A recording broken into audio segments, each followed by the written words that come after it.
My sister Jenna tried to destroy our mother to steal everything she owned. She spent a year poisoning her with prescription drugs, turning her dementia into a stage play so she could drain a $400,000 retirement fund, mortgage our family home, and sell it right out from under her. She lied to me, she lied to doctors, and she lied to a neighbor she paid off to call 911 and stage one of Mom's episodes.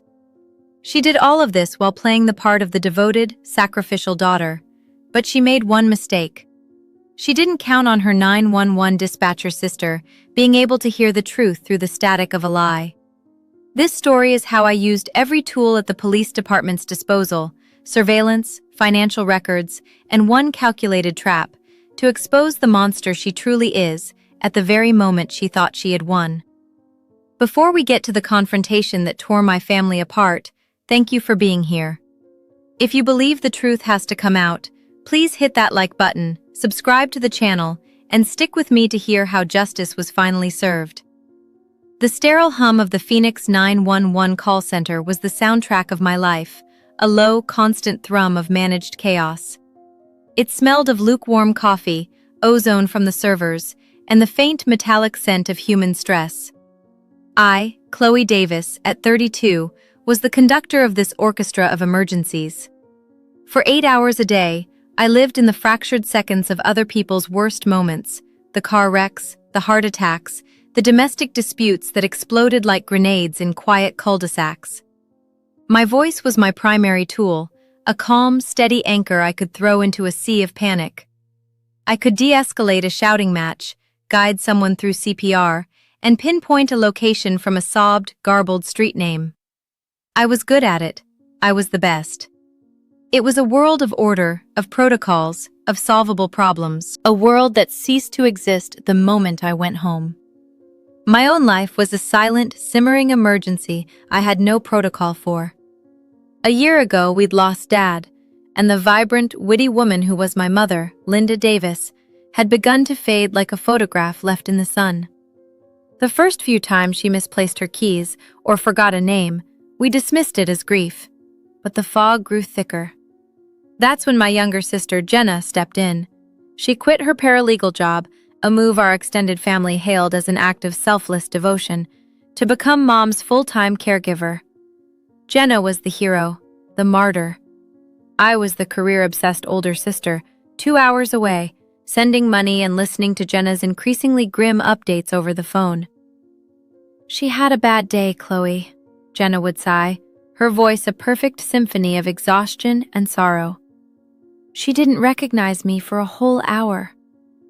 I felt a constant gnawing guilt, a debt I could never repay, a debt Jenna never let me forget. That Tuesday night, the call came in at 2:17 a.m. The electronic chime was no different from the thousands I'd answered before, but the moment the voice came through the line, a cold, invisible wire pulled taut in my gut. "911, what is your emergency?" My voice was practiced, level. "Yes, hello. My name is Carol. I'm at 1412 North Elm. It's my neighbor, Linda Davis. She's wandering in the street. She's in her nightgown and she looks so lost." My blood ran cold. 1412 North Elm. My mother's address. The world tilted, the hum of the call center fading to a distant roar. But training took over. My fingers flew across the keyboard, a familiar ballet of keystrokes. I dispatched a patrol car and an ambulance, my voice never wavering. "Okay, Carol, is she in any immediate danger? Is there traffic?" "No, it's quiet. Oh God, it's just so sad." The woman's voice trembled, but it was a tremor that felt rehearsed, off-key. Then I heard it, a faint metallic clink in the background, just before she spoke again, like a spoon tapping against a glass, a sound that didn't belong. "Carol, is anyone with you?" I asked, my own pulse a frantic drum against my ribs. "No, oh wait, here comes her daughter, Jenna. She must have seen her from the window. Jenna's running out now." A pause. Then I heard my sister's voice in the background, a flawless performance of panic. "Mom! Oh my God! Mom, what are you doing out here? Come on, let's get you inside." The neighbor came back on the line. "Her daughter has her. She's taking her back inside. Oh, that poor girl. She's a saint, you know." A saint. The word echoed in my headset. I followed protocol. I confirmed the address, assured her help was on the way, and disconnected the call. The file was closed. The emergency was handled. But as I stared at the blinking cursor on my screen, I couldn't shake the feeling that I hadn't just taken a report. I had just listened to the first scene of a play, and the cold, professional part of my brain, the part that lived for patterns and discrepancies, knew with a terrifying certainty that something was desperately, horribly wrong. The spoon against the glass, the practiced tremble. It wasn't a cry for help. It was a performance. And I, the star dispatcher, had just been part of the audience.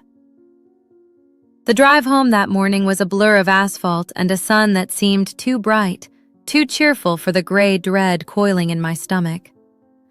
The silence in my car was louder than the cacophony of the call center, filled with the ghost of that 2 a.m. conversation. It was a splinter in my mind, that call. A tiny, insignificant shard that I couldn't dislodge. I replayed it in my head a dozen times, then 24. Each time, the wrongness of it grew, twisting from a vague unease into a knot of cold, hard suspicion. My hands tightened on the steering wheel, my knuckles white. This wasn't a daughter's worry anymore. This was a cop's instinct, and it was screaming at me. I spent the next 2 days in a fugue state, going through the motions at work, my voice a calm facade while my mind was a maelstrom. I told myself I was being paranoid, that grief and guilt were making me see shadows where there were none. Jenna was my sister. She was sacrificing everything for our mother. But the image of that spoon tapping a glass, a signal, a cue, would not leave me. On the third night, I couldn't take it anymore. I stayed late after my shift, the call center now quiet and cavernous, populated only by the hum of machinery and the ghosts of the day's emergencies. I did something I had sworn I'd never do. I pulled up a closed file for personal reasons. My own family's file. With a click of the mouse, I opened the audio recording of Carol's call. The hiss of the digital file felt like a serpent's warning. I put on my best headset, the one that could pick up a whisper from across a crowded room, and I didn't just listen. I dissected the audio like a surgeon, my mouse hovering over the waveform, isolating, amplifying, filtering. First, the neighbor, Carol. I listened to her breathing. For a woman witnessing a confused elderly neighbor wandering in the street in the dead of night, her respiratory rate was astonishingly calm. There was no ragged gasp for air, no frantic edge. The tremor in her voice was a performance, a superficial vibration that didn't penetrate the steady rhythm of her breath. It was the voice of someone reading from a script. Then, the clink. That tiny metallic sound. I isolated it, looping it over and over. It wasn't a random background noise. It was crisp, clear, and deliberate. Clink. A 2-second pause. Then Carol's voice. "Yes, hello. My name is Carol." It wasn't a noise. It was a cue. A director tapping a baton before the orchestra begins. My blood turned to ice. Who was directing? Finally, I focused on the background of the call, on the sounds behind Carol's voice before my sister supposedly ran out of the house. I amplified the ambient noise, filtering out Carol's words. And then I heard it. Faint, muffled, but unmistakable. A television. Not just any television. It was the theme music to a late-night talk show, the one I knew Jenna watched religiously. The sound wasn't coming from a neighboring house. It was in the room. Carol wasn't calling from her own home. She was calling from inside my mother's house. The final piece was Jenna's voice. I'd spent a lifetime learning the nuances of her speech, the tells of her lies. And as I listened to her panicked cries to our mother, I heard what no one else could. Beneath the Oscar-worthy performance of a frantic daughter, there was a faint, triumphant hum, a resonance of control, of satisfaction. It was the voice of a puppeteer admiring her own work. I ripped the headset off, my breath coming in ragged gasps. The room felt like it was closing in on me. This wasn't an emergency. It was a meticulously staged event, a piece of theater designed to document my mother's decline, to cement Jenna's role as the selfless caregiver, and to keep me, the suspicious older sister, at a safe, guilt-ridden distance. Every update, every tearful phone call, every story of Mom's bad days was now cast in a sinister new light. My sister wasn't just caring for our mother, she was isolating her. She was controlling the narrative, and the cold, terrifying question that bloomed in the silence of the empty call center was no longer if something was wrong, but how deep the rot went. I was standing at the edge of a chasm, and I realized I had to jump. I had to use the very system I served to uncover a betrayal so profound it felt like it could swallow me whole. The line had been drawn, not by a stranger in crisis, but by my own blood. For the next week, I walked through the world like a ghost. At work, I was a machine, my voice a disembodied calm guiding strangers through their darkest hours. But inside, I was a hunter, every nerve ending alive with a cold, predatory focus. The firewall between my professional and personal life had been incinerated in the heat of that replayed 911 call. Now, the skills I had honed for a decade to save lives were being repurposed for a mission that felt both sacred and profane: to investigate my own family. The first step was the riskiest. Accessing my mother's 911 call was a minor infraction, easily explained away. What I was about to do was a fireable offense, a violation of privacy so profound it could cost me my career. But the thought of what Jenna might be doing to my mother was a fear far greater than losing my job. Late one night, cloaked in the anonymity of the graveyard shift, I slipped into the records archive.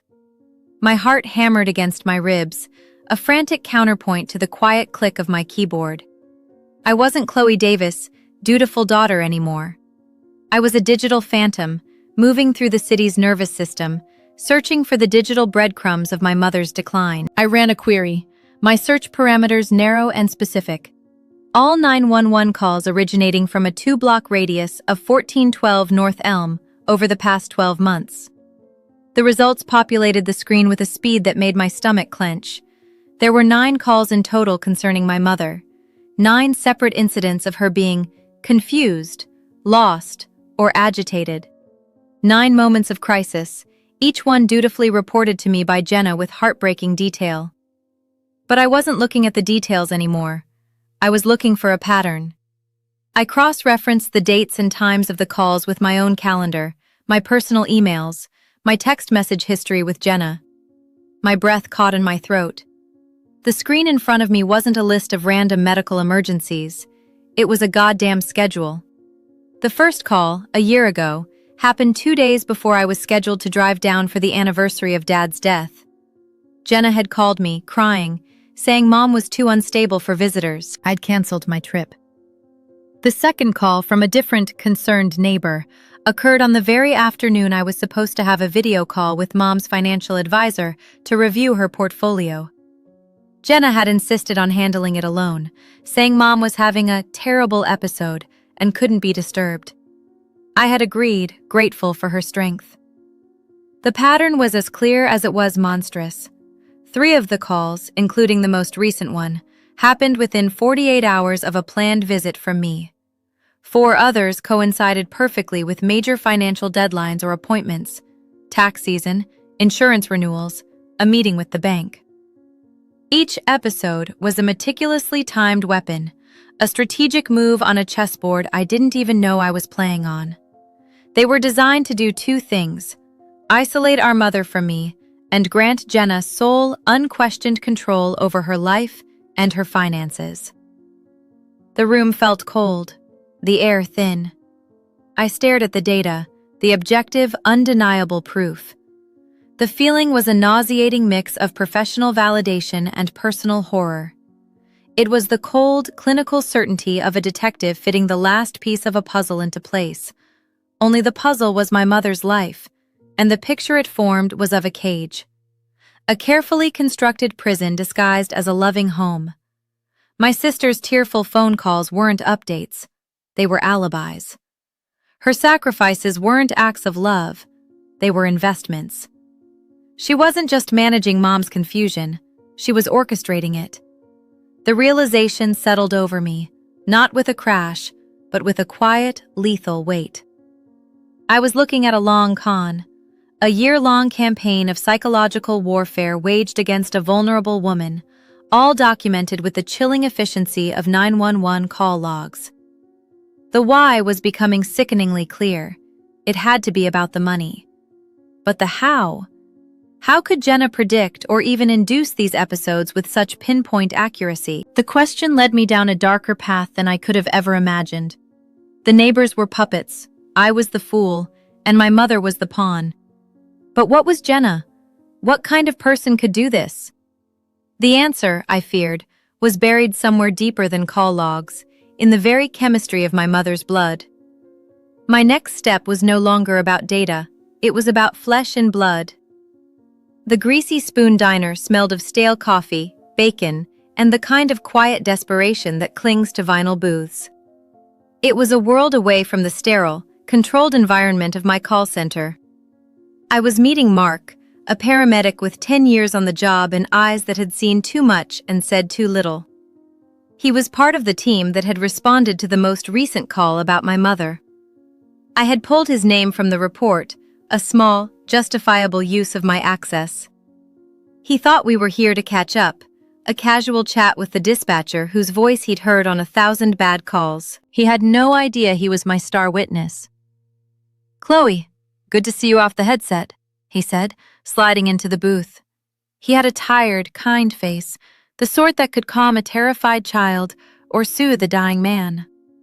I needed that kindness, but I also needed the hard-earned cynicism that lay beneath it. "You too, Mark. Thanks for meeting me." My voice was steady, but my hands were trembling around my coffee cup. I had rehearsed this conversation 100 times, trying to find a way to ask my questions without revealing the monstrous suspicion that was eating me alive. We made small talk for a few minutes, the usual dance of complaining about long shifts and bizarre calls. Then I took a breath and steered the conversation. "Listen, Mark, the other night, that call to my mom's house, I know it's just another run for you, but it's been weighing on me. I'm so far away and I only hear what my sister tells me. When you saw her, how did she seem to you? Honestly." Mark's gaze softened with professional sympathy. "It's tough, Chloe.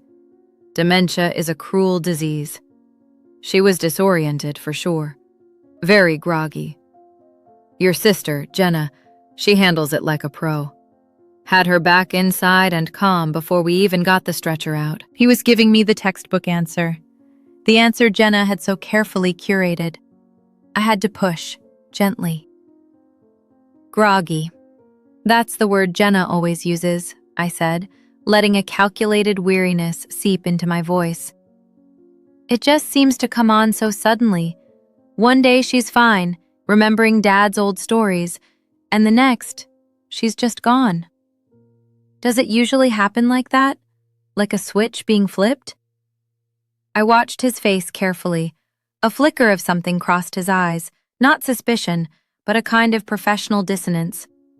He was replaying the call in his head from a paramedic's perspective, not a neighbor's. He took a slow sip of his coffee, his brow furrowed. "You know, it's funny you say that," he began, his voice lower now. "Most of the dementia patients we see, there's a consistent level of confusion. It can get worse, sure, but it's more of a gradual slope. Your mom, she was different. She wasn't just confused." He paused, searching for the right word. "She was sedate. Her pupils were pinpoint, her speech was slurred.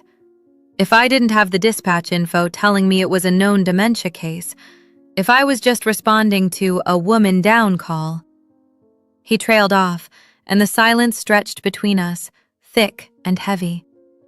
I held my breath. "What, Mark?" I whispered, my voice barely audible. "What would you have thought?" He looked me straight in the eye, the kindness in his face replaced by a clinical sharpness. "Honestly, Chloe, it didn't feel like dementia. The presentation was all wrong. It felt pharmaceutical. Her vitals, her lethargy. She looked like hundreds of other patients I've seen, the ones who got their dosages wrong. She looked over-medicated." The word hung in the air between us, heavy and sharp as a shard of glass. Over-medicated. It wasn't a diagnosis. It was an accusation. The coffee turned to acid in my stomach. A chasm opened up in the linoleum floor of that cheap diner, a dark, terrifying abyss of possibility. Jenna wasn't just staging my mother's mental decline. She was causing it. She wasn't just isolating her. She was drugging her. The spoon tapping the glass wasn't a cue for a play. It was the prelude to a poisoning. The tired, concerned daughter was a lie. The saint was a monster. The monster had a key to the house and control of the medicine cabinet. And my mother, my vibrant, funny, loving mother, wasn't fading away. She was being systematically, deliberately erased. The drive home from the diner was a silent scream. The city lights of Phoenix bled together, a watercolor smear of neon and despair viewed through a film of unshed tears. Over-medicated. Mark's words were a brand on my consciousness, shifting the very tectonic plates of my world. The betrayal was no longer a matter of lies and manipulation. It had crossed the terrifying threshold into physical harm. My sister wasn't just a thief. She was an abuser. I pulled into my driveway and cut the engine, but I didn't move. I sat in the suffocating silence of my car, the darkness of the garage a welcome shroud. And in that darkness, the ghosts of my childhood came flooding back, not as warm, nostalgic memories, but as cold, hard pieces of evidence in a case that had been open for 30 years. I was finally seeing the blueprint of my sister's resentment, a structure built of 1,000 tiny, overlooked bricks of jealousy. Jenna had always been the shadow sister. I was the firstborn, the one who excelled without seeming to try, the one whose achievements were a constant, glaring spotlight. I remembered the piano recital when I was 10. I had played a flawless piece by Chopin, and the applause was thunderous. Jenna, who followed me, fumbled a simple scale, her small hands trembling. When we got home, my father praised my performance effusively. My mother, seeing the look on Jenna's face, tried to compensate. "And you were so brave to get up there, sweetie," she'd said to Jenna. I saw the look in Jenna's eyes then, a brief, venomous flash of hatred directed not at my parents, but at me. It vanished as quickly as it appeared, replaced by a mask of quiet disappointment. I was the one who got the scholarship, who went away to college. Jenna stayed home. "Someone has to be here for Mom and Dad," she'd said, a statement that dripped with both martyrdom and accusation. She chose a local community college, then a paralegal course, her life path always seeming more practical, more grounded, more sacrificial. I saw it now. Her choices weren't sacrifices, they were strategic retreats, ways to embed herself deeper into the fabric of our parents' lives, to make herself indispensable, while I became the distant, successful daughter.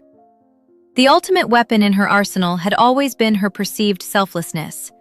After Dad died, her power grew exponentially. She became the gatekeeper to our mother. "I don't want to bother Chloe, she's so busy," she would tell Mom, a statement that sounded like consideration, but was, in fact, a carefully placed wedge. She positioned herself as the sole pillar of support, the only one who truly understood what Mom was going through. And we all believed her. I believed her. I was so grateful for her sacrifice that I never questioned the narrative she was spinning. Sitting there in the dark, the past and present collided with sickening force. I saw it all with a horrifying new clarity. This wasn't a sudden break in Jenna's character. It was the final, terrifying flowering of a seed that had been planted decades ago.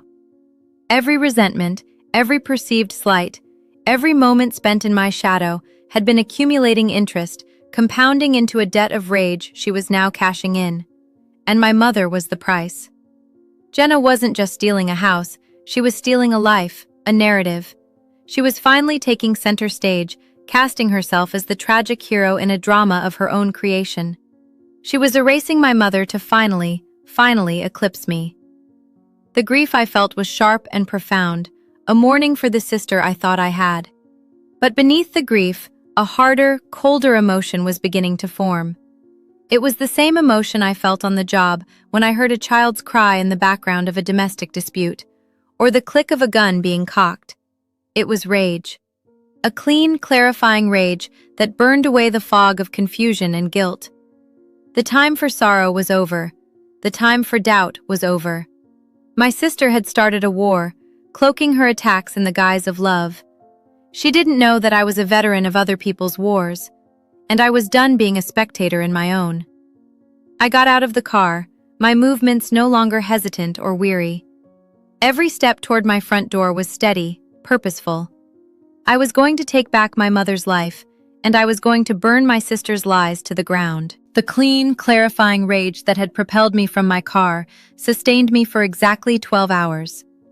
It was a high-octane fuel, burning hot and fast, but it couldn't last. By the next afternoon, it had cooled into something heavier and more familiar, the cold, methodical dread of a professional facing a terrible but necessary task. I was standing in my own kitchen, staring at the phone as if it were a venomous snake. On the other end of the line, just a few taps away, was David Chen. David wasn't just my best friend. He was a detective in the Phoenix PD's Financial Crimes Unit, a man who thought in spreadsheets and saw the world through the unblinking lens of a money trail. Making this call felt like the ultimate betrayal. It wasn't just asking a friend for a favor. It was inviting the cold, impersonal machinery of the law into the messy, sacred space of my family. It was admitting that the fracture was too deep to be healed with words, that the wound was septic and required surgical intervention. For a moment, I hesitated. A ghost of my former self, the hopeful daughter, whispered in my ear. Maybe you're wrong. Maybe you're misreading everything. You're about to burn the last bridge to your sister based on a paramedic's hunch and a few coincidental phone calls. But then, the image of my mother, sedate and slack-jawed in a wheelchair she shouldn't have needed, flashed in my mind. The whisper died. I knew, with the gut-deep certainty that had saved lives on my dispatch line, that I was not wrong. I was just late. My thumb swiped across the screen. The phone rang twice before he picked up. Chloe? Everything okay? You never call in the middle of a weekday. His voice was warm, instantly grounding. Hey, Dave.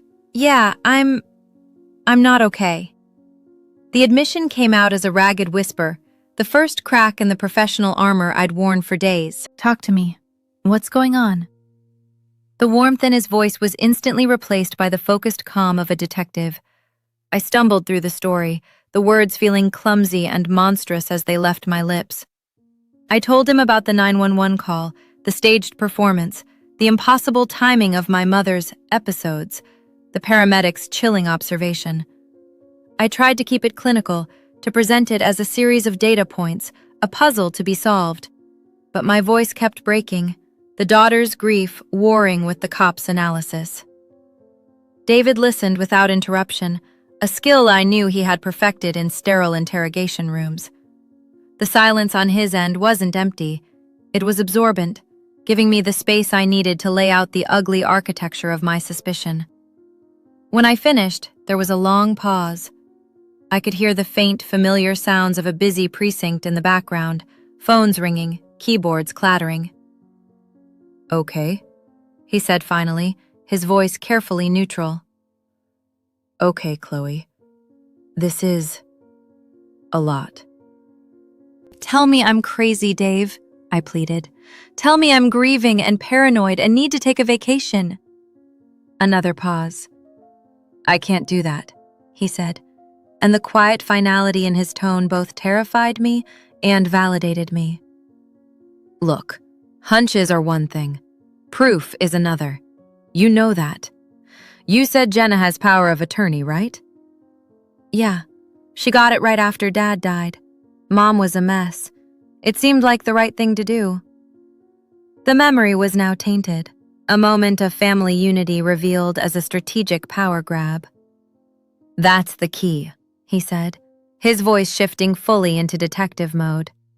A power of attorney gives her access. If she's doing what you think she's doing, she's leaving a trail, a financial one.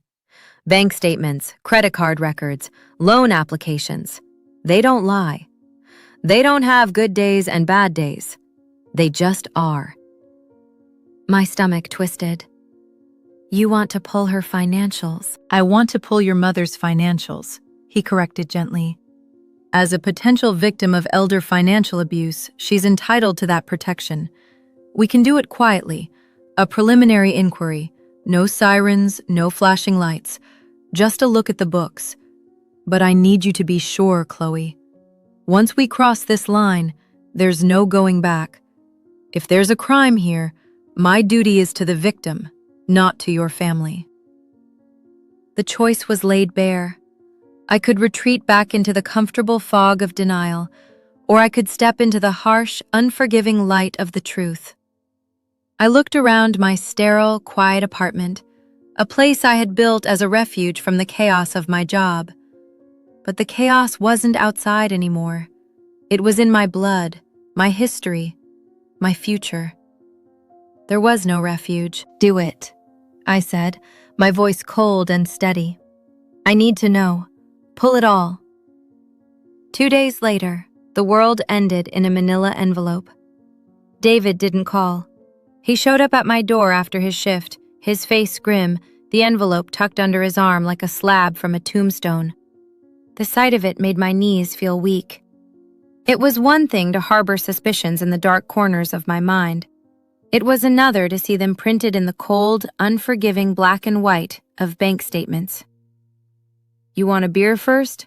He asked, his voice gentle. It wasn't a casual question.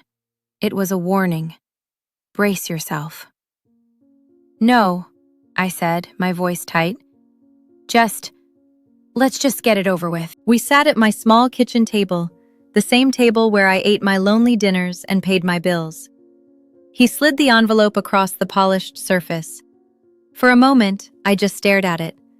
This was Pandora's box. I knew that once I opened it, all the monsters would come out, and hope might be the last thing left inside. My hand trembled as I reached for the clasp. The first document was a bank statement for my mother's retirement savings account. The account my father, a meticulous planner, had spent 40 years building. It was supposed to be her nest egg, her security for the rest of her life. The balance a year ago, right after Dad's death, had been just over $400,000. The current balance, printed at the bottom of the page in stark digital numbers, was $1,742.19. The air left my lungs in a silent, agonizing rush. I felt dizzy, the edges of my vision fraying. I traced the transaction history with my finger, a dizzying cascade of withdrawals. 10,000 here, 20,000 there. A series of wire transfers to accounts I didn't recognize. The dates of the largest withdrawals lined up perfectly with the 911 calls. An episode on Monday, a $50,000 wire transfer on Tuesday. A panicked call about Mom wandering off, followed the next day by a cashier's check made out to a company I'd never heard of. It was a ledger of theft, each transaction a nail in my mother's financial coffin. David, where did it go? I whispered, my voice a stranger's. He pulled out another sheet of paper. It was a summary he had prepared. The money hadn't just vanished. It had been meticulously rerouted. Some of it went to pay off Jenna's staggering credit card debt. Some went to a luxury car lease. But the bulk of it, over $200,000, had been wired to an offshore holding company. She's planning to run, Chloe, David said, his voice flat, devoid of emotion. This isn't just paying off bills. This is a getaway fund. But that wasn't the worst of it. The final document in the envelope was a copy of a home equity line of credit application, filed 3 months ago. The signature on the application was my mother's, but it was a shaky, spidery version of her once elegant script. It looked like the signature of a child, or someone being guided. The loan had been approved, $150,000, borrowed against the value of the house, our childhood home, the place Dad built with his own 2 hands. And tucked behind that was the preliminary sales agreement. The house was in escrow. It was being sold. The closing date was scheduled for Friday, just 2 days from now. Jenna wasn't just draining the accounts. She was liquidating the last physical piece of our family, the last bastion of our shared history. She was going to sell the roof over our mother's head, take the money, and disappear, leaving behind a destitute, mentally incapacitated woman and a sister she assumed was too wrapped up in her own guilt to ever look closer. I dropped the papers on the table, the rustle of the pages sounding like the shedding of a snake's skin. The full, monstrous scope of her plan was laid bare. This wasn't a crime of passion or desperation. This was a year-long, cold-blooded campaign. She had systematically dismantled our mother's identity, her mind, and her financial security, all while wearing the mask of a loving daughter. I looked at David, the horror in my eyes reflected in his. The daughter in me was dead. The grief was gone, burned away by a rage so pure and so absolute it felt like ice in my veins. The sister in me was gone. All that was left was the cop. And the cop knew exactly what to do next. The game was over. The hunt was about to begin. The grief that had been my constant companion for 2 days evaporated, replaced by a crystalline, chilling calm. It was a feeling I recognized, a state of mind I could access under pressure. It was the detached focus of a dispatcher handling a mass casualty incident, a mental space where emotion was a liability and only action mattered. I was no longer a victim of my sister's betrayal. I was the architect of her downfall. David watched me, his expression a mixture of concern and professional respect. He saw the shift, the moment the heartbroken sister receded and the officer took control. "Chloe, what's your next move?" he asked, his tone cautious. "We have enough here to open a formal investigation. Get a warrant." "No," I said, my voice flat and hard as stone. The thought of a drawn-out legal battle, of Jenna playing the victim in a courtroom, turning our mother's real illness into a weapon of her defense, was unbearable. It would be a circus, and my mother would be the main exhibit. Justice, in this case, couldn't just be about a conviction. It had to be about exposure. It had to be about stripping away Jenna's mask in a way that was so undeniable, so absolute, that she could never hide behind it again. "A warrant will tip her off," I continued, my mind racing, connecting dots, running through scenarios. "She'll lawyer up, destroy evidence, maybe even try to flee sooner. She thinks she has until Friday. We need to use that. We need to catch her in the act. The final act." A plan began to form. Not a fully fledged strategy, but the sharp, clear outlines of a trap. It was a dangerous, high-stakes gamble that would require perfect timing and a cold-blooded nerve I wasn't entirely sure I possessed. "She thinks I'm the gullible, guilt-ridden sister who's too busy to see what's right in front of her," I said, thinking aloud. "I've spent a year playing that part. It's time to give the performance of a lifetime." David leaned forward, his eyes locked on mine. "What are you thinking?" "I'm thinking about what she needs to complete her plan," I said. "She needs to close on the house. She needs to get Mom to sign the final papers. And to do that, she needs 2 things: opportunity and a compliant victim." The pieces clicked into place. I'm going to give her both. The first step was to reinforce my persona as the oblivious, overworked daughter. I would have to call her, But this time, the subtext of the conversation would be entirely different. I would be the bait, and my feigned ignorance would be the hook. The second step was more complex. I needed eyes and ears inside that house. I needed to document the final moments of her crime, to capture the coercion, the manipulation, the act of putting a pen into my mother's hand. David, I said, my voice dropping to a conspiratorial whisper. I need a camera, a hidden one, and I need a surveillance team. Can you do that? Off the books, just for a day? He hesitated, the weight of the request hanging in the air. This was beyond a simple financial check. This was active surveillance, a line that, if crossed incorrectly, could jeopardize his career. He studied my face, searching for any sign of emotional instability, of a personal vendetta clouding my judgment. He saw none. He saw only the cold resolve of a fellow officer. It's a big risk, Chloe. I know, I said. But look at these papers, Dave. She's not just stealing. She's been drugging our mother for a year. She's destroying her. What if the next dose is a little too high? What if she gets desperate? This isn't just about money anymore. This is attempted murder in slow motion. We don't have time to play by the book. The phrase attempted murder hung in the air, a final, horrifying truth that cemented our purpose. David's hesitation vanished. Okay, he said, his voice firm. I'll make some calls. A friend of a friend in the tech division owes me a favor. We'll get you the gear. But you'll only have one shot at this. If she smells a trap, she's gone. She won't, I promised, a grim certainty settling over me. Her greed has made her arrogant. She thinks she's already won. The trap was designed. The players were in place. All that was left was to set the stage for the final scene. I felt a strange sense of calm, the quiet focus of a hunter closing in on her prey.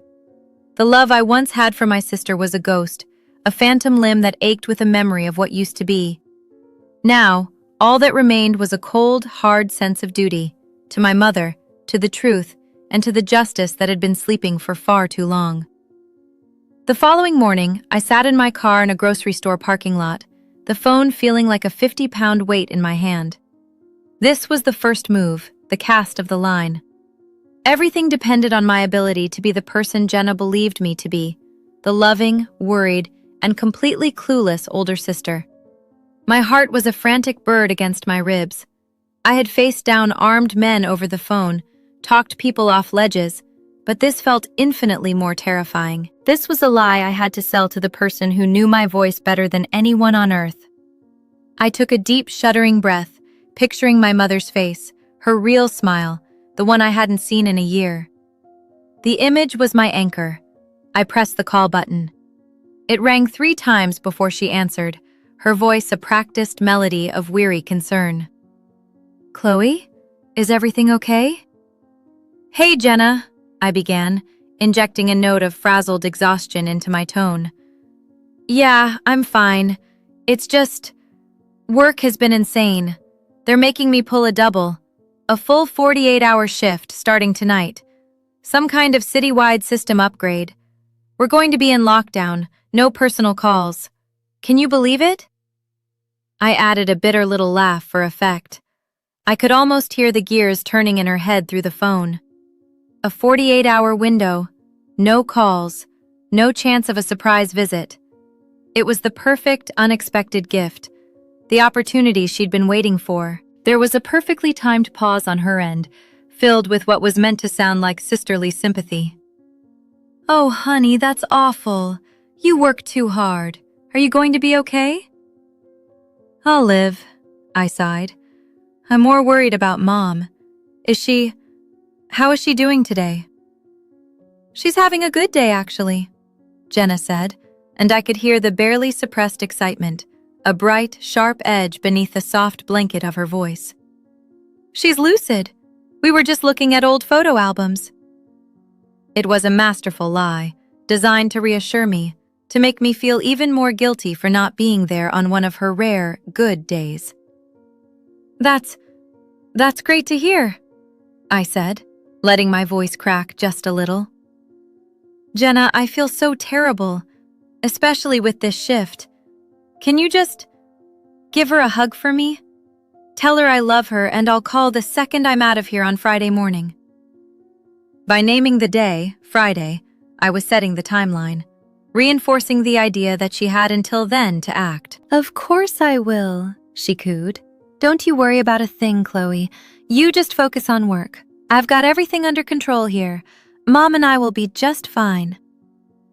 I've got everything under control. The words were a quiet declaration of victory. She had taken the bait, hook, line, and sinker. I know you do, I said, the words tasting like ash in my mouth. You're a saint, Jen. I don't know what we'd do without you. I love you, Chloe, she said. I love you too, I replied, and ended the call. The moment the line went dead, I dropped the phone on the passenger seat as if it were burning. A wave of nausea washed over me. The ease with which the lies had come, the hollow performance of affection, it had sickened me to my soul. I had just lied to my sister, manipulating her with the same emotional tools she had used on me for a year. The thought was vile. But then I looked at the manila envelope still sitting on my passenger seat, a stark reminder of the stakes. This wasn't a family squabble. This was an extraction. My mother was a hostage, and I was the only one who knew it. I started the car, my hands steady now. The revulsion was still there, but it was overshadowed by a grim sense of purpose. The bait was in the water. The trap was set. Jenna believed she was heading into the final, triumphant phase of her plan.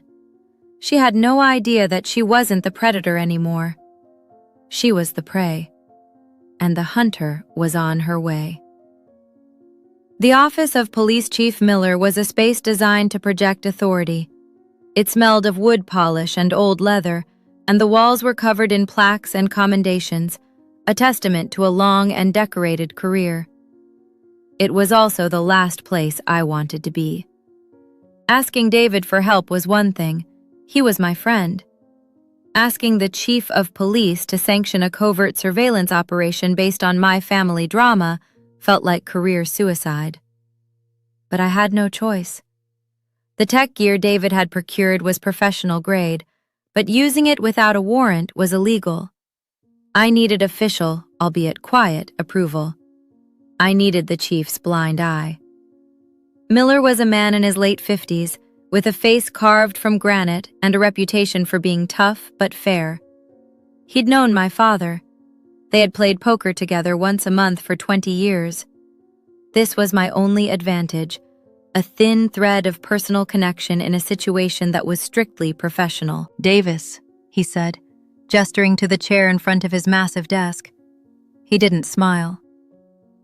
Chen tells me you have a sensitive situation on your hands. I sat, my back ramrod straight, my hands clasped tightly in my lap. I felt like a rookie all over again. Yes, sir. Thank you for seeing me. I laid it out for him, just as I had for David. But this time, I stripped away the emotion. I presented it as a case file. I spoke in the clipped, precise language of a police report. I detailed the timeline of the 911 calls, the financial statements showing the systematic draining of funds, the paramedics' testimony, the imminent sale of the house. I was no longer a daughter. I was an officer reporting a potential crime in progress, a severe case of elder abuse, financial fraud, and possible endangerment. I placed copies of the bank statements and the sales agreement on his desk. The only thing I held back was the depth of my personal involvement, the raw, aching wound of the betrayal. He listened intently, his eyes scanning the documents, his expression unreadable. The silence in the room was heavy, broken only by the distant, muffled sound of the city outside. When I finished, he leaned back in his leather chair, the springs groaning in protest. He steepled his fingers, staring at me over them. "This is your sister, Chloe," he stated. It wasn't a question. "Yes, sir." "And your mother?" "Yes, sir." He picked up the bank statement, his eyes lingering on the depleted balance. I knew your father. He was a good man, a careful man. He would never have let this happen. The personal remark was a test. He was watching to see if I would crack, if emotion would override my professionalism. I held his gaze. That's why I'm here, Chief. He's not here to protect her anymore. So I have to. He was silent for a long time. So long that I thought he was going to tell me to get out, to hand the case over to the proper channels and recuse myself. He was weighing the risks. Sanctioning this could blow back on him, on the whole department. An illegal surveillance operation that goes wrong is a career-ending scandal. Finally, he spoke. The closing is tomorrow? Yes, sir. The sales agreement says 2 p.m. And you believe your sister will coerce your mother into signing the final documents at the house before that time? I believe she will sedate my mother to make her compliant, and then guide her hand to sign the papers.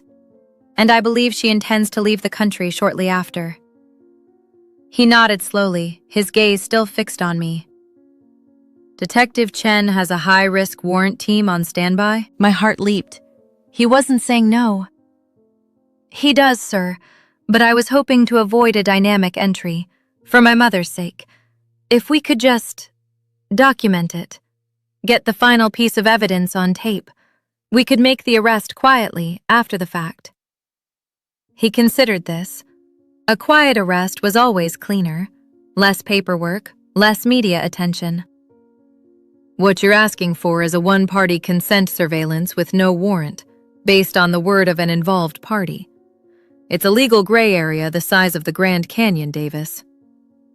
I know, sir, I said, my voice quiet but firm. But I also know that tomorrow a crime is going to be committed against a vulnerable citizen in this city. We have a chance to not just prosecute it, but to prevent the final irreversible step. I am asking for your discretion. As a police officer, and as the only family my mother has left who can still protect her. He looked down at the papers, then back up at me. A flicker of something.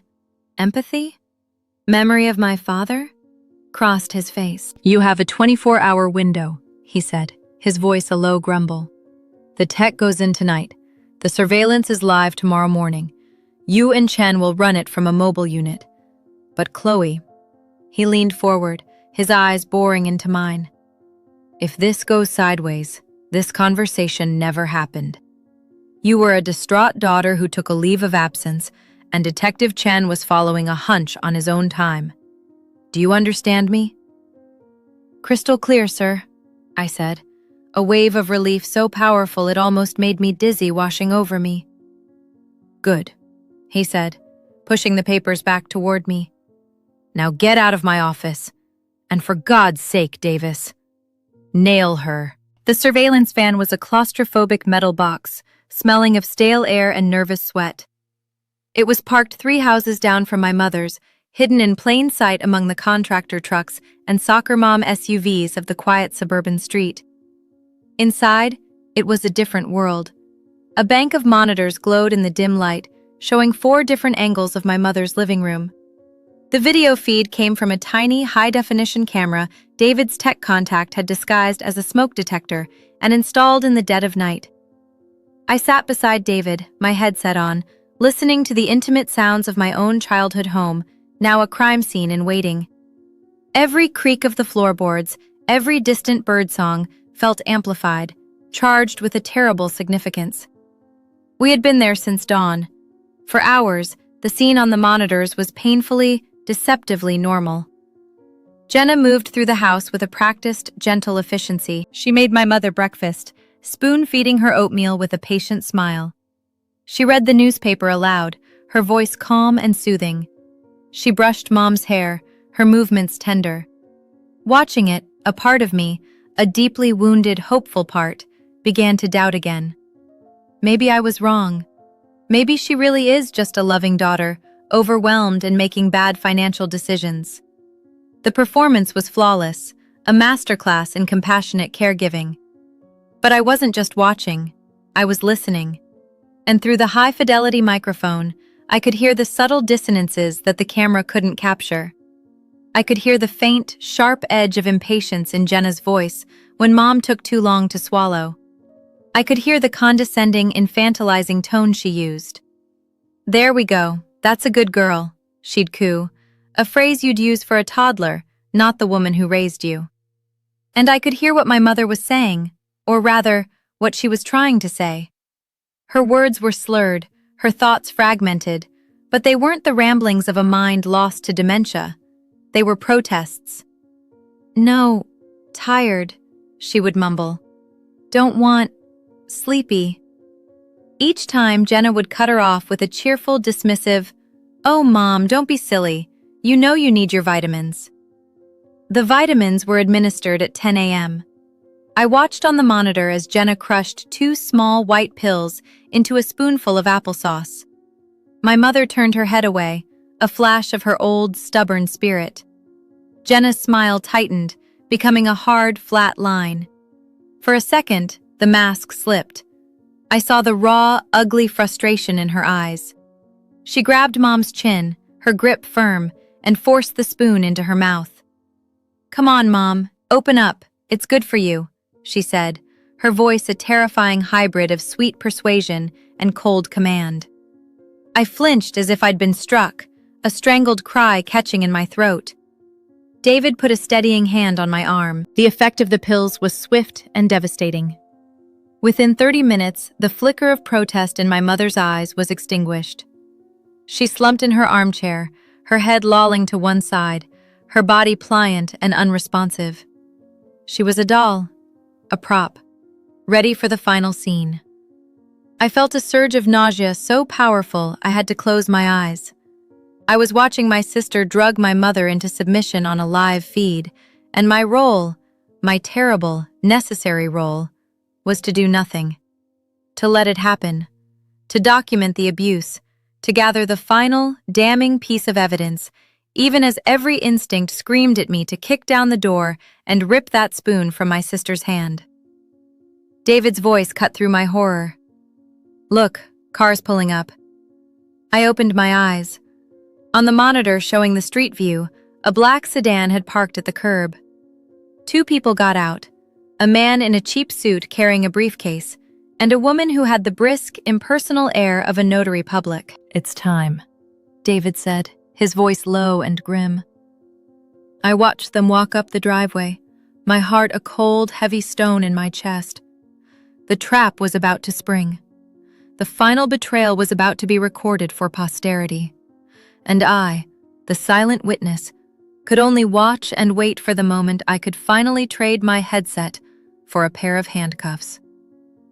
The doorbell chimed, a cheerful, incongruous sound that sliced through the drugged silence of the living room. On the monitor, I watched Jenna's face light up. Her smile was genuine now, a predatory gleam of triumph. This was it, the culmination of her year-long campaign. She smoothed her hair, straightened her sweater, and composed her features into a mask of weary but capable competence before opening the door. "Mr. Henderson? Sheila? Thank you so much for coming to the house. It's just easier this way, with Mom's condition," she said, her voice a perfect blend of apology and professionalism. The man, the real estate agent, and the notary stepped inside, their presence making the familiar room feel alien, transactional. They glanced at my mother, slumped in her armchair, with looks of practiced pity. They saw exactly what Jenna wanted them to see, a poor, demented old woman, and the dutiful daughter making a difficult but necessary decision on her behalf. "Of course, Jenna. Whatever makes it smoother for you," the agent said, his voice oily with false sincerity. He opened his briefcase on the coffee table, the snap of the latches loud in the quiet room. He spread the closing documents out, a fan of legal jargon and fine print that represented the final theft of my family's history. My hands clenched into fists in my lap. I could feel the cold sweat trickling down my spine. The urge to act, to scream, to smash the monitors, was a physical force I had to wrestle into submission. "Stay calm, Chloe," David murmured beside me, his eyes fixed on the screen. Let it play out. We need the signature. Jenna walked over to my mother's chair. She knelt down, putting her face close to Mom's. "Mom? Honey, can you hear me?"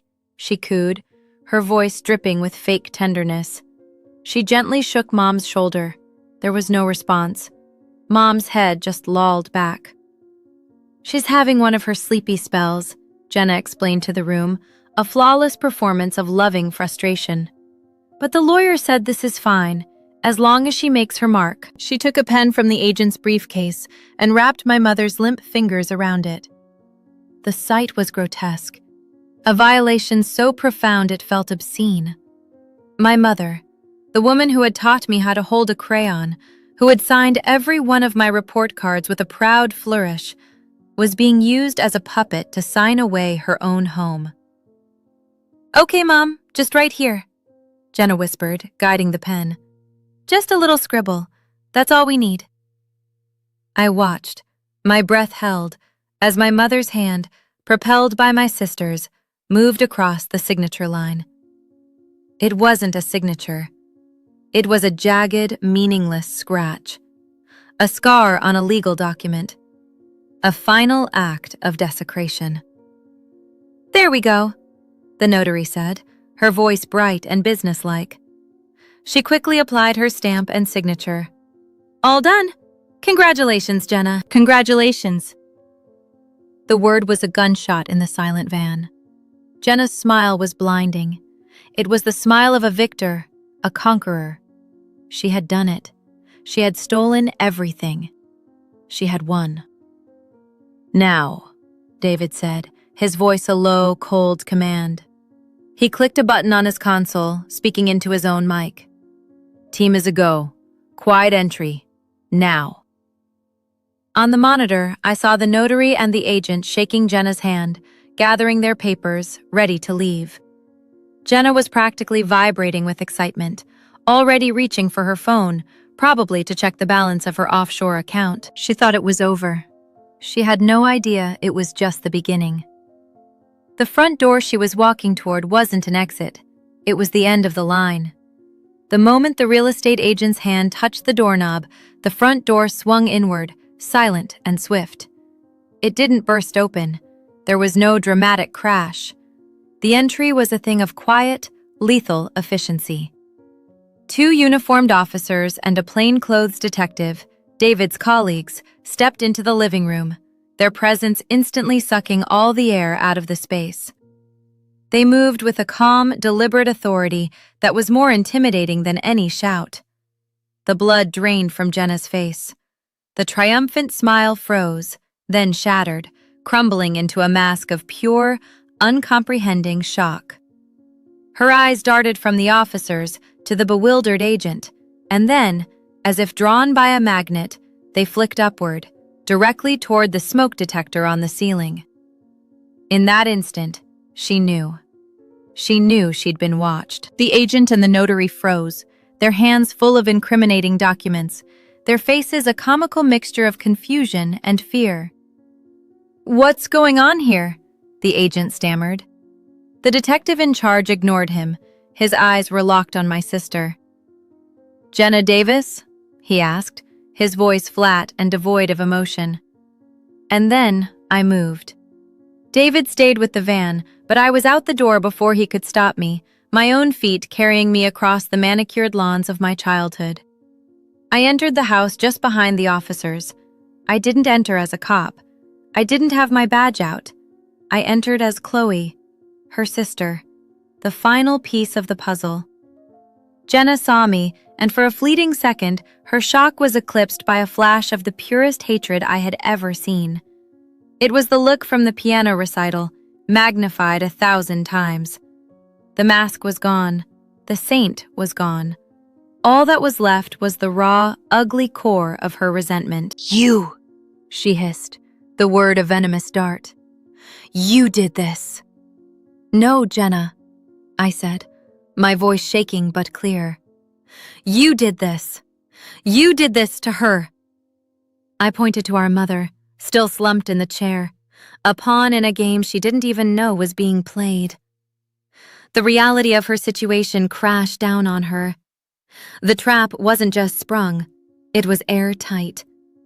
She began to scramble, to lie, her mind working furiously to spin a new narrative. "Officers, thank God you're here. My sister, she's unstable. She's been harassing me for months. She's trying to steal my mother's money." It was a breathtakingly audacious lie, but it died in her throat. The lead detective simply held up a small tablet. On the screen, playing in crystal clear high definition, was the footage from the last 30 minutes. The footage of her forcing the pills into our mother's mouth. The footage of her guiding our mother's hand like a puppeteer. The color, the sound, the fight, everything drained out of her. Her shoulders slumped. Her face, which moments before had been a mask of rage, was now just the pale, empty face of a stranger. She looked small, pathetic. The click of the handcuffs ratcheting shut was a small, definitive sound in the suddenly silent room. It was the sound of a story ending, the sound of a cage door closing. It wasn't loud, it wasn't violent, but it was the sound of justice. As they led her past me, her eyes were vacant. The monster had been unmasked, and underneath, there was nothing left at all. I didn't feel triumph. I didn't feel hatred. I just felt a profound, bottomless wave of sadness for the sister I had lost long before I ever knew she was gone. Then I turned to the only thing that mattered.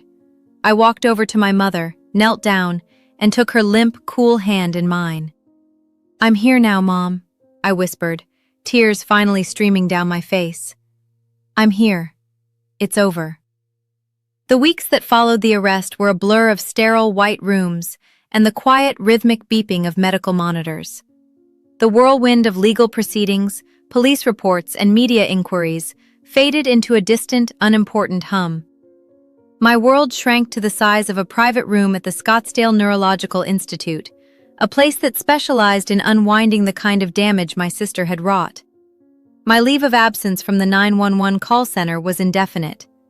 The chaos of other people's emergencies felt trivial compared to the quiet, painstaking work of rebuilding a single fractured mind. Jenna's cocktail of drugs, a mix of benzodiazepines and antipsychotics, had done more than just sedate my mother. The doctors explained it to me in calm, clinical terms. The drugs had created a chemical fog, suppressing cognitive function and accelerating the natural pathways of age-related memory loss. They couldn't promise a full recovery. They could only promise to try. "We have to detox her first, Chloe," Dr. Evans said, her eyes kind but realistic. "It's going to be difficult. Her body has become dependent. There will be withdrawal. It might get worse before it gets better." And it did. The first few days were hell. Mom was agitated, confused, plagued by night terrors that left her screaming for a father who was long gone. She didn't know who I was. She would look at me with eyes full of sheer animal panic, convinced I was a stranger, a threat. The nurses were patient and kind, but it was my voice that seemed to be the only thing that could occasionally cut through the static. I would sit by her bed for hours, holding her hand, just as I had on the day of the arrest. I spoke to her not as if she were a patient, but as if she were my mother. I told her about my day. I read to her from her favorite books, and I told her stories. I told her about the time she taught me to ride a bike, how she ran behind me for a full block, her hand a steadying presence on the seat, refusing to let me fall. I told her about the prom dress she stayed up all night to fix. I told her about the day Dad proposed, the story she had told me 100 times, her eyes sparkling with the memory. I was feeding her pieces of her own life, trying to rebuild the pathways that the poison had tried to destroy. For a week, there was nothing. No recognition, no response, just a vacant stare. David would visit after his shifts, bringing me coffee and food I had no appetite for, a silent, steady presence in my lonely vigil. "You should go home, get some sleep," he'd say. "I can't," I'd reply. "What if she wakes up and I'm not here?" Then one afternoon in the 3rd week, a miracle. I was telling her about our family trips to San Diego, about the sticky feel of saltwater taffy and the sound of the gulls. I was describing the bright blue of the sundress she always wore. It had yellow flowers, she murmured. The words were slurred, barely a whisper, but they were clear. I froze, my heart stopping in my chest. I looked at her. Her eyes, for the first time in weeks, were focused. They were looking at me. "What did you say, Mom?" "The dress," she said, her voice a little stronger. "It had yellow flowers, daisies." A small, faint smile touched her lips. "Your father, he always said I looked beautiful in that dress." Tears streamed down my face, hot and silent. It was a single, fragile memory, a tiny island in a vast, foggy sea. But it was there. It was real. She was still in there. The drugs hadn't erased her. They had only buried her. And for the first time since this nightmare began, I felt the flicker of something I hadn't allowed myself to feel. Hope. A fierce, brilliant, and defiant hope. The detox was working. The fog was beginning to lift. The fight wasn't over, but I knew, in that moment, that it was a fight we could win. The road back would be long, but for the first time, I could see the destination. I was going to get my mother back. A year can feel like a lifetime. It was long enough for the legal system to run its course, for Jenna to be convicted on all counts and sentenced to a prison term that felt both just and deeply tragic. It was long enough for the sale of the house to be voided, for the stolen money to be tracked and, for the most part, recovered. And it was long enough for the slow, painstaking work of healing to take root. We were sitting on the back porch of the house on North Elm, the same porch where I'd spent countless summer evenings as a child. The late afternoon sun cast long, golden shadows across the lawn. The air smelled of freshly cut grass and my mother's prize-winning roses, which she had started tending again with a fierce, quiet joy. She was holding a tall glass of iced tea, the condensation beating on the sides. Her hand was steady. Her eyes were clear. The fog had lifted completely. The woman sitting next to me was not a patient, not a victim.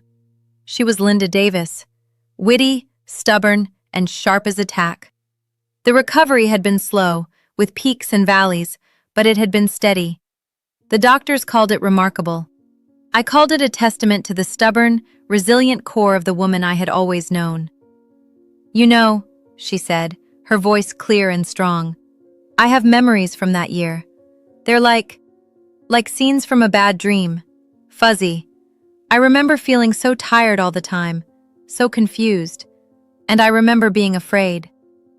She turned to look at me, her gaze direct and full of a profound, heartbreaking clarity.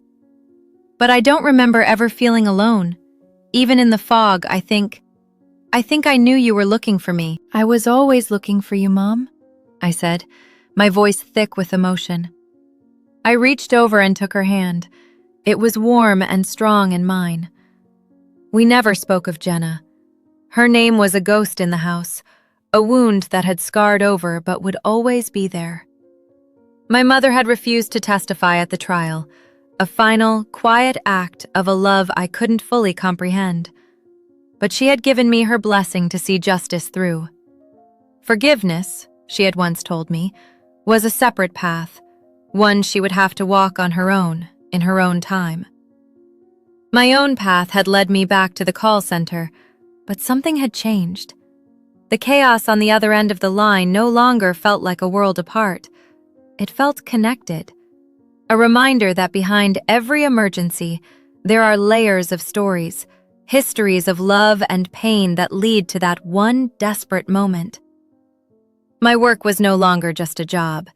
It had become a calling, infused with a new, hard-won empathy. I had answered the most important call of my life, and it had saved not only my mother, but myself. It had saved me from a lifetime of guilt and ignorance, and had shown me the true meaning of family, not as a bond of blood, but as a conscious act of protection, of truth, and of unwavering love. I had looked into the abyss of my own family, and, instead of falling, I had learned how to pull someone back. Looking back, it's easy to see the red flags, the thousand tiny moments where the truth was hiding in plain sight. Jenna's story is a chilling reminder that the most dangerous monsters are often the ones who know our names, who share our memories, who wear the face of love. My mistake wasn't in trusting my sister, it was in trusting the idea of my sister. I saw the role she was playing, the selfless caregiver, and I needed to believe it because the alternative was too monstrous to comprehend. The truth is, we often see what we want to see, especially when it comes to family. The greatest lesson from this ordeal is not a cynical one about mistrusting those you love. It is a vital one about listening to your instincts, about paying attention to the details that don't add up, and about having the courage to ask the hard questions, even if you're terrified of the answers. Justice, in my story, wasn't delivered by a SWAT team breaking down a door. It was delivered by a daughter who finally decided to listen, truly listen, to the echoes on the line. What would you do if the person you trusted most was the source of your greatest pain? It's a question I hope you never have to answer. Thank you for listening to my story. If it resonated with you, please consider subscribing for more stories about the complex and often dangerous ties that bind.